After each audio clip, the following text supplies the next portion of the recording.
এইটো মই হিমন্তক দেখুৱাব লাগিব।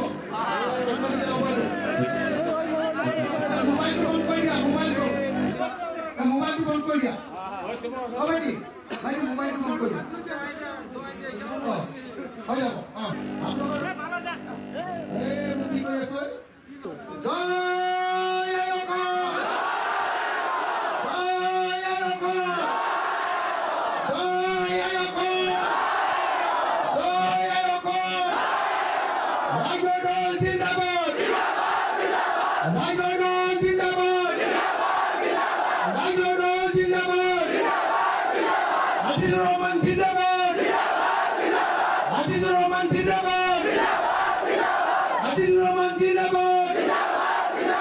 হিন্দু মুসলমান এক হো, হিন্দু মুসলমান এক হো, হিন্দু মুসলমান এক হো, হিন্দু মুসলমান এক হো, হিন্দু মুসলমান এক হো।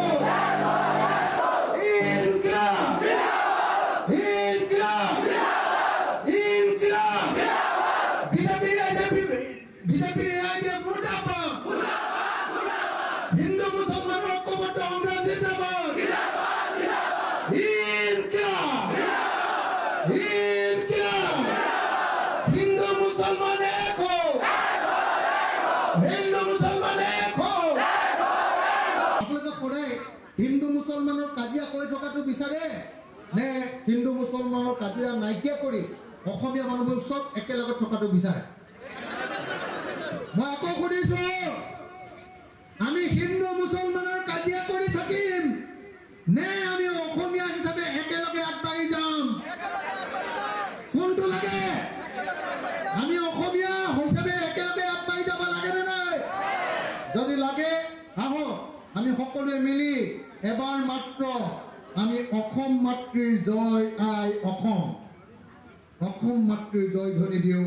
মই সকলোকে এবাৰ জয় অসম ক'বলৈ অনুৰোধ জনাইছো।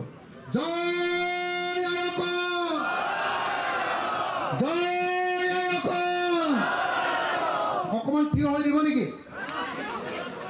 শপত খাওঁ, সংকল্প লওঁ, কচম খাওঁ যে 2026 চনৰ বিধানসভা নিৰ্বাচনত হিন্দু সাম্প্ৰদায়িক দল বিজেপি আৰু মুছলমান সাম্প্ৰদায়িক দল AIDF-ক পৰাজিত কৰিম। আমি সাম্প্ৰদায়িক দলৰ চৰ্দাৰ হিমন্ত বিশ্ব শৰ্মা আৰু মুছলমান সাম্প্ৰদায়িক দলৰ চৰ্দাৰ মৌলানা বদৰুদ্দিন আজমল